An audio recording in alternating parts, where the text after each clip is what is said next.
Hello guys, welcome to Edu Saradhi. Today I will be covering current affairs and IR. This is on special request by Upendra, the founder of Edu Saradhi. So I will be dealing with the Middle Eastern crisis that has unfolded in the past 2 to 3 weeks, and we will be talking about why Iran was attacked and how Israel, what precipitated the conflict between Iran and Israel in the past few weeks, over the past few weeks. So, as most of you would know, if you were following the news, that on October 7th, 2023, Israel was attacked by Hamas rebels uh, around here in South Israel. So, in South Israel, Palestine, whatever you'd like to call it.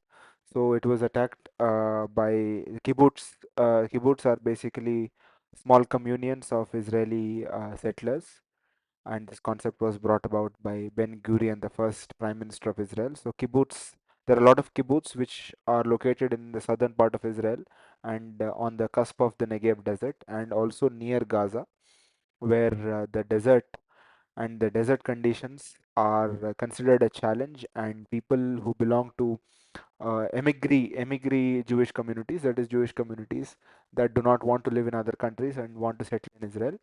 So these people come and then they start working on the land, then they start working on the agricultural, they start engaging in agriculture in the desert, in desert conditions, and try to make the land productive. So these kibbutz have now become residential colonies, and they host a lot of people in that particular area.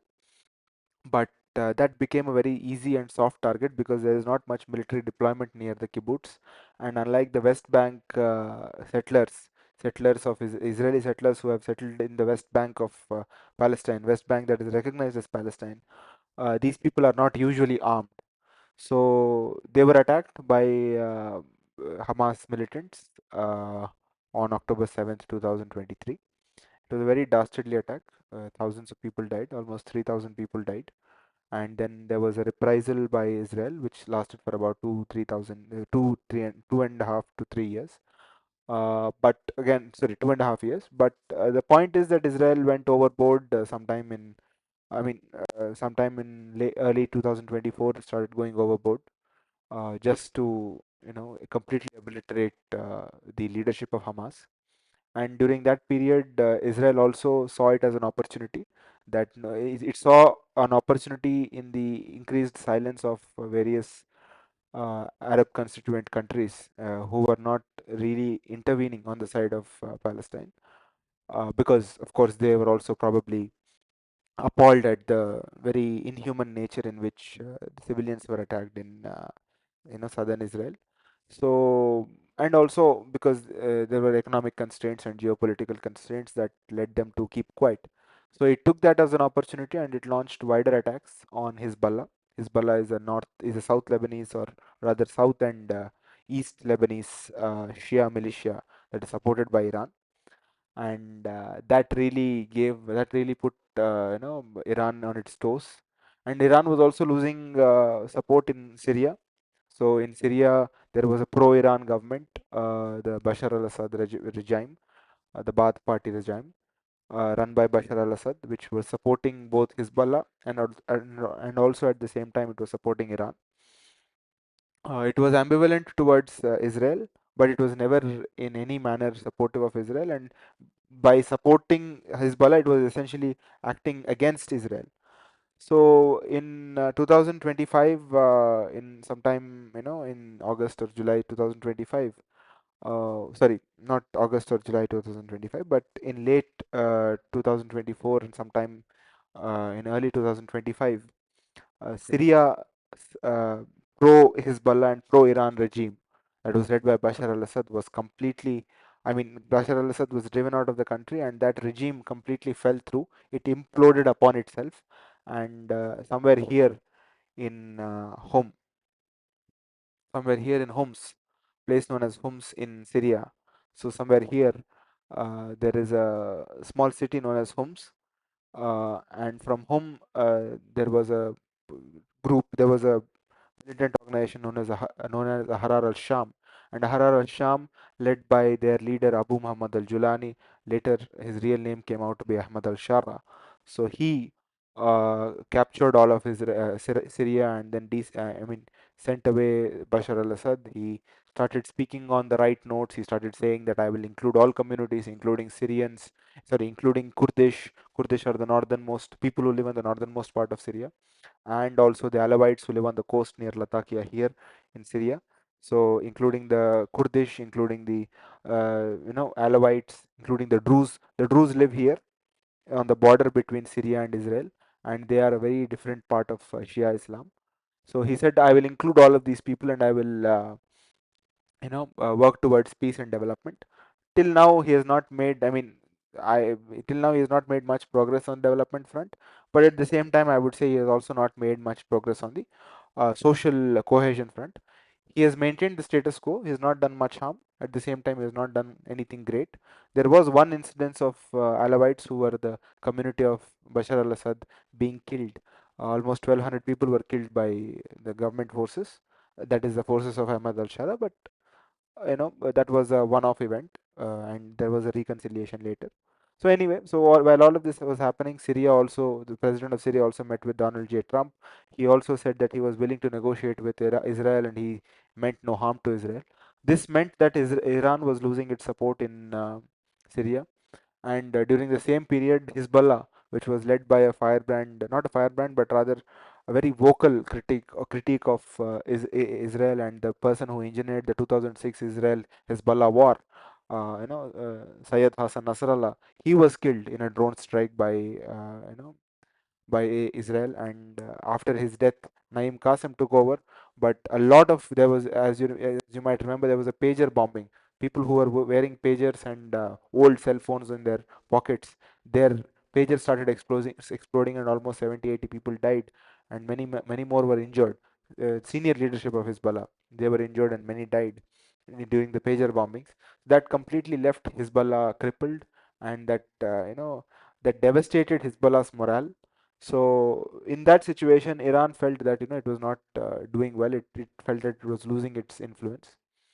But again, coupled with this, the fact that there was severe repression against women in Iran, and the women and the men of Iran, they came out saying that we want democracy and so on and so forth. And Donald J. Trump utilized that particular protest and popular uprising in Iran to destabilize the regime, and also to threaten them with attacks, and also to tell them that, look, we need your, if you are intent on building nuclear weapons, we're not going to allow it. And he used the nuclear weapon ruse, uh, and also the ruse of people protesting for democracy in Iran against a theocratic regime. So he used both of these to play into whatever his motivations were, and then he threatened Iran with punitive measures, just like he did with Venezuela, wherein he captured Nicolas Maduro, and he went into the residence of President Nicolas Maduro, and extradited him to United States. Similarly, uh, similar method of it's known as the decapitation technique. So similar decapitation technique was used in Iran, and today we have an Iran without a theocratic head of state, and there is still no confirmation as to who's going to take over. But a very senior civil servant and a professor of mathematics at the University of Isfahan, Ali Larjani, has been touted to be second in number, and then he might take over as either the supreme leader, or he will run the show from now on in whatever capacity. At least that is what seems to be the case. Ali Larjani is a very conservative leader, so whether or not he will negotiate with America is something that has to be seen.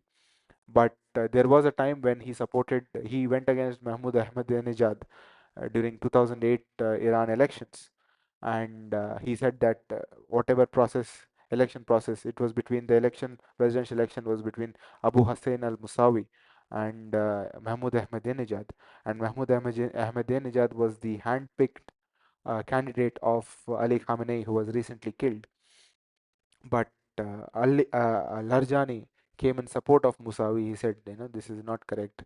There must be some semblance of institutional integrity in the country. So Ali Larjani has played to the liberal voices, has played, he's played, second fiddle to liberal voices from time to time. But again, as long as there's a theocratic state in power and as long as it has some hegemony over the people and over the institutions, one can't really expect the people to have any liberal outlook. So this is basically the situation in Iran, and this is the situation in Iran right now.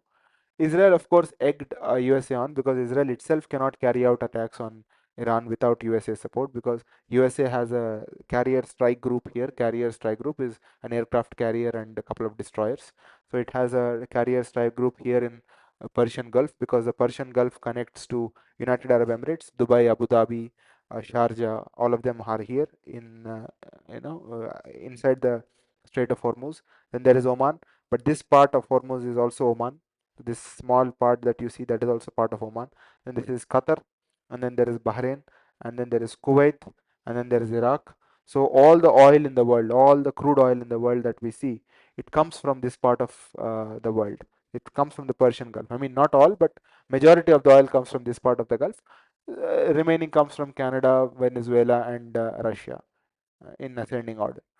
So now Iran has closed off the Strait of Hormuz. It has closed this area off, and now it is saying that we will not let any oil pass through. That has led to oil prices going high, and this might also lead to an oil crisis in the days to come. But because America has a aircraft carrier strike group here, it will probably secure the Strait of Hormuz, and it will also pose a huge challenge to the Iran, to Iran's navy. But more importantly, I would say that Iran has the Iranian Revolutionary Guard Corps. Iran, unlike other countries, does not have a single army. It has two different armies. So it has the regular army, regular navy, regular air force, and then it has something known as the IRGC. So Iranian Revolutionary Guard Corps. So it has its own, armed units. It has its own naval units. It has its own missile units. So the Iranian Revolutionary Guard Corps doesn't, report to the army. It reports to the supreme commander, supreme leader, who was Ali Khamenei before, so the Grand Ayatollah as he's known as. So the Grand Ayatollah now is no more, but before he died, he had apparently given them instructions to attack the Gulf. So they attacked Bahrain, they attacked Kuwait, they attacked other countries as well. They attacked UAE, they attacked parts of Saudi Arabia. So of course, their reason for attack, they say the claim, what they claim is that they have attacked these nations because these nations have American military bases, but there could also be other reasons behind it.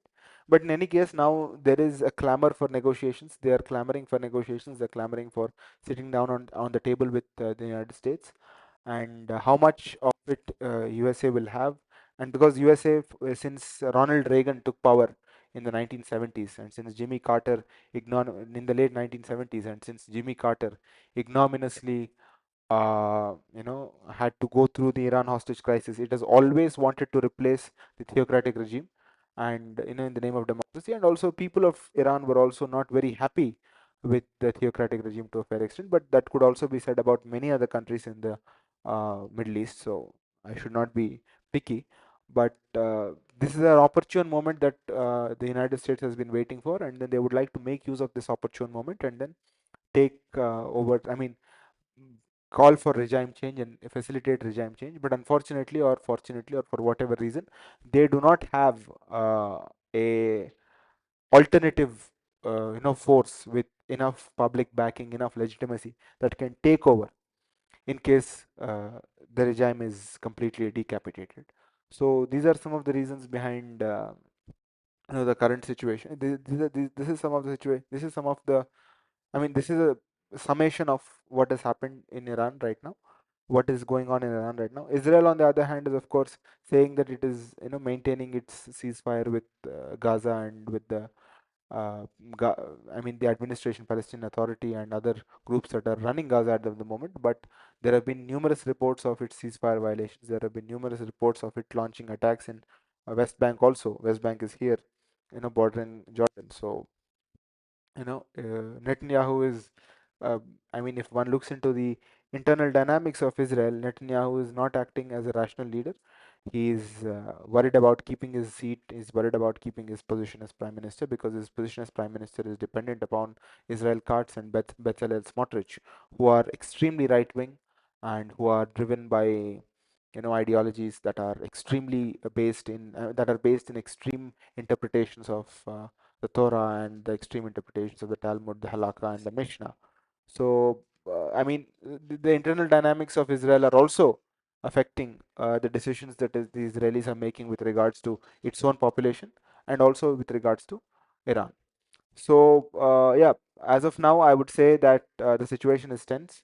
There might be negotiations, but America, at least for the time that Donald Trump is president, will heavily push for regime change in Iran, and Israel, until there are fresh elections and until people come up with a new mandate, uh, and until people really express through mandate, through elections, as to what really they want, I don't think its attitude will change, at least under the current dispensation.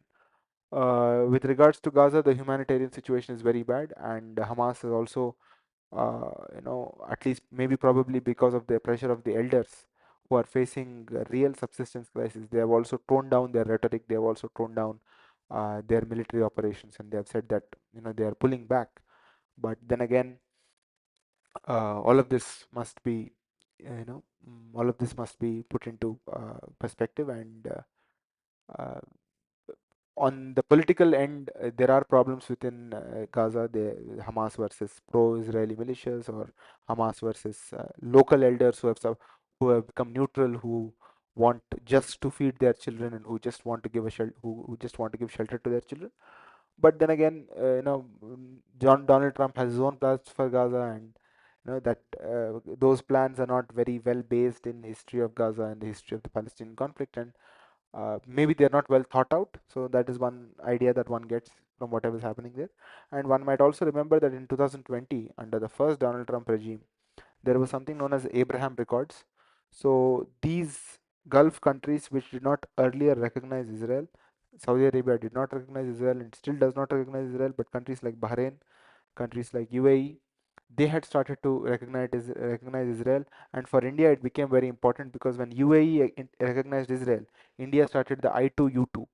So India, Israel, I2, and U2 is UAE and the US. So I2U2 system, wherein all four countries they came together, and they started to work on investments, and they started to work on economic projects.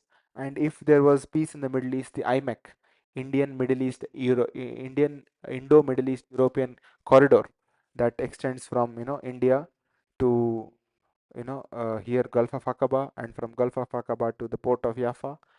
Port of Jaffa and Gulf of Aqaba are here in Israel, and then there on to Milan and Italy. So that Indian Middle East European economic corridor, that would have been that the work for IMEC would have started already, and that would have worked very well. But unfortunately, due to the war and due to the tense situation in the Middle East, all of this is happening. And while all of this is happening, there is also a war, currently an open war between Afghanistan and Pakistan right now. Afghanistan under the Islamic regime, Islamic Emirate of Taliban, and Islamic Emirate of Afghanistan led by the Taliban, and then of course the um, de facto military dictatorship under Asim Munir. So this is also an unfolding conflict. So yeah, the world looks tense right now, but let us hope that negotiation and cool heads prevail. Thank you.